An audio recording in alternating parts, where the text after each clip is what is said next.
আসসালামু আলাইকুম everyone, welcome to Mariya's kitchen. আমার আজকের রেসিপিটি শিমের বিচি দিয়ে কাতলা মাছের একটা মজাদার রান্না রেসিপি। শীতকালে সব সবজির মধ্যে শিমের বিচি তরকারিটি খেতে অনেকেই পছন্দ করে, তাই আমি কিভাবে শিমের বিচি রান্না করতে হয় আপনাদের সাথে শেয়ার করব। আশা করি আপনাদের ভালো লাগবে। আর যদি ভালো লেগে থাকে তাহলে অবশ্যই আমার চ্যানেলটি সাবস্ক্রাইব করে রাখবেন। আমি এখানে হাফ কেজির মতো শিমের বিচি নিয়েছি। আমি এগুলোকে ধুয়ে পরিষ্কার করে রেখেছি।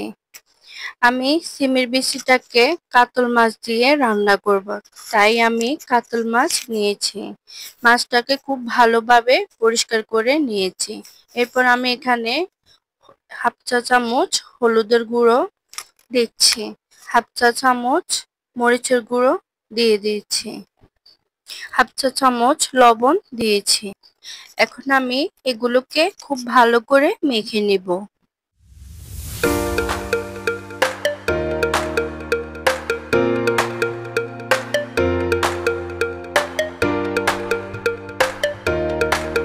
এই মাছটাকে আমি রান্না করার আগে ভেজে নিব। আমি চুলায় একটি প্যান বসিয়ে দিলাম, পরিমাণ মতো তেল নিয়ে নিলাম।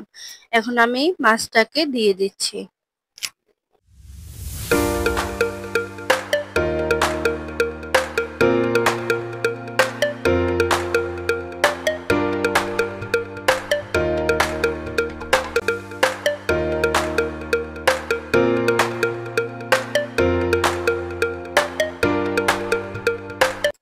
চুলার আঁচটাকে মিডিয়াম হাই হিটে রেখে আমি মাছটাকে এপাশ ওপাশ করে 2 থেকে 3 মিনিট ভেজে নেব। আপনারা কিন্তু আপনাদের পছন্দ মতো যে কোনো মাছ দিয়ে রান্না করতে পারেন।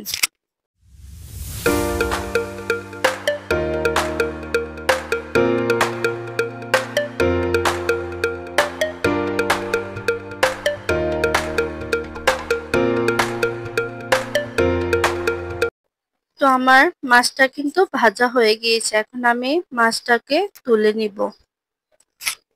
মাছ ভাজার যে তেলটা ছিল এটা দিয়ে কিন্তু আমি আজকে রান্নাটা করব, তাই আমি তেলগুলোকে আরেকটা প্যানে নিয়ে নিলাম।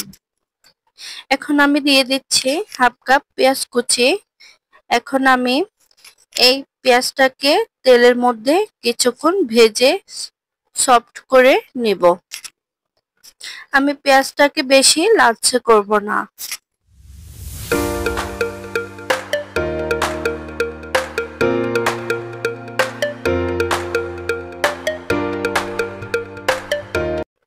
পেঁয়াজটা যখন সফট হয়ে আসবে তখন আমি এর মধ্যে দিয়ে দিব 1 টেবিল চামচ রসুন বাটা।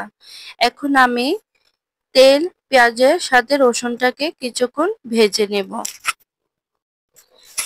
কাঁচা ভাবটা দূর করার জন্য সামান্য পরিমাণ পানি অ্যাড করব।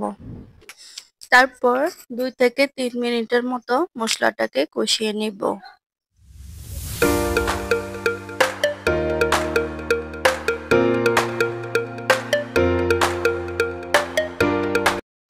কাঁচা ভাবটা দূর হয়ে গেছে। আমি এখন গুঁড়া মশলাগুলো অ্যাড করব। আমি দিয়ে দিলাম 1 চা চামচ হলুদের গুঁড়ো, 1 চা চামচ মরিচের গুঁড়ো।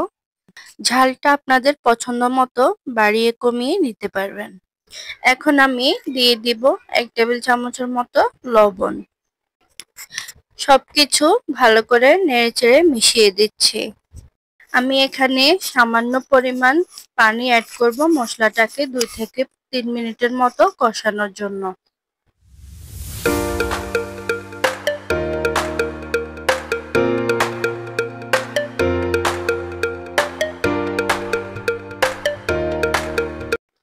মশলাটা কষানো হয়ে গিয়েছে। এখন আমি শিমের বিচিটাকে দিয়ে দিচ্ছি। এবার আমি শিমের বিচিটাকে মশলার সাথে ভালো করে 2 থেকে 3 মিনিটের মতো নেড়েচেড়ে কষিয়ে নিতে হবে।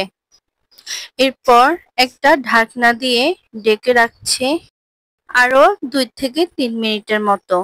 এভাবে মশলাটাকে কষিয়ে নিতে হবে। ঢাকনা তুলে শিমের বিচিটাকে নেড়ে ছেড়ে দিচ্ছি।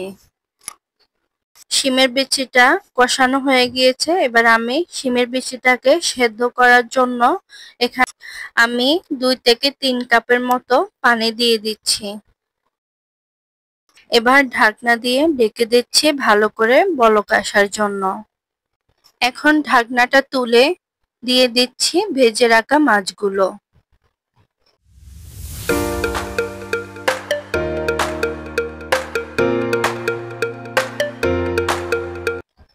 সাথে দিয়ে দিচ্ছি একটা টমেটো কুচি। মাছগুলো দেওয়ার পর ভালো করে নেড়েচেড়ে সব মিশিয়ে নিতে হবে। এখন আমি ঢাকনা দিয়ে দিচ্ছি। চুলার আঁচটা লো মিডিয়ামের মাঝামাঝি রেখে সিমের বিচিগুলোকে রান্না করতে হবে। শিমের বিচি সেদ্ধ হতে খুব বেশি সময় লাগে না, 8 থেকে 10 মিনিটের মধ্যে হয়ে যাবে। তার মধ্যে আমি কয়েকবার এসে নেড়েচেড়ে দিয়েছি।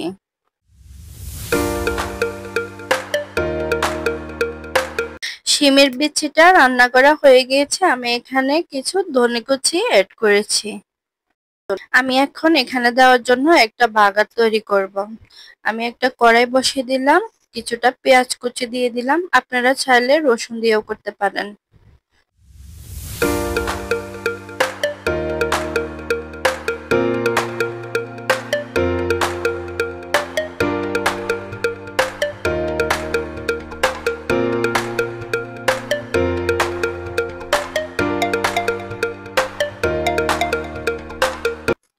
তো আমার বাগারটি তৈরি হয়ে গিয়েছে, আমি এটাকে এখন দিয়ে দিব।